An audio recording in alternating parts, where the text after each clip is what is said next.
నిజంగా house committee కావాలంటే చెప్పండి.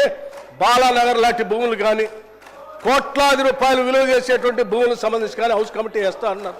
ఫైన్, ముఖ్యమంత్రి గారిని నేను స్వాగతిస్తా ఉన్నాను. ఏంటి మీరు చెప్పినట్టు 10 ఏళ్ళు హౌస్ కమిటీ వేసి అసలు ఎటువంటి మీటింగ్లు జరగకుండా ఎటువంటి నిర్ణయాలు జరగకుండా 10 ఏళ్ళు హౌస్ కమిటీకి సంబంధించి ఏది సభలో పెట్టకుండా ఉండేటట్టు కాకుండా గౌరవ ముఖ్యమంత్రి గారు మీరు అట్లా కాకుండా మేము వెంటనే హౌస్ కమిటీ వేస్తాం, 6 నెలల్లో పూర్తి చేస్తాం, లేకపోతే ఇంకా కావాలంటే 2-3 నెలలు అవకాశం ఇచ్చి పూర్తి స్థాయిలో చేసి చాలా ట్రాన్స్పరెంట్గా హౌస్లో పెడతా అంటున్నారు.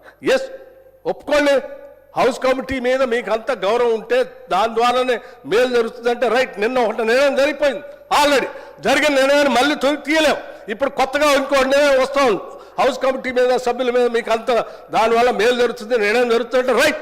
ముఖ్యమంత్రి గారు చెప్పారు, ఏనండి మీరు ఒప్పుకోండి, కూర్చోండి మిగతా చర్చ ముందు పోనండి, తల్లిదండ్రుల గురించి ఆలోచించండి. నిజంగా మీకు దానిపై నమ్మకం ఉన్నా, ప్రజాస్వామ్యం నమ్మకం ఉన్నా నేను మీ ద్వారా కూడా సభానాయకులను అడుగుతా ఉన్నాను.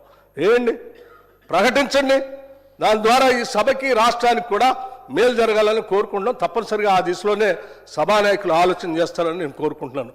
దయచేసి ప్రతిపక్ష సభ్యులు కూడా దయచేసి ప్రజాస్వామ్యం పట్ల నమ్మకం, గౌరవం, నిబద్ధత, పవిత్రతను దృష్టిలో పెట్టుకొని దయచేసి వెల్లో ఇట్లా కూర్చొని చప్పట్లు కొట్టి స్లోగన్స్ ఇచ్చి దీన్ని 4 కూడలి అంగడలాగా మాత్రం ఈ పవిత్రమైన సభను మాత్రం చేయొద్దని చెప్పి నేను వారికి విజ్ఞప్తి చేస్తా ఉన్నాను. అధ్యక్ష, ఇది పార్లమెంటరీ లాంగ్వేజ్తో మనం చక్కగా చర్చించుకుందాం. దయచేసి కూర్చోవాల్సిందిగా నేను వారికి విజ్ఞప్తి చేస్తాను.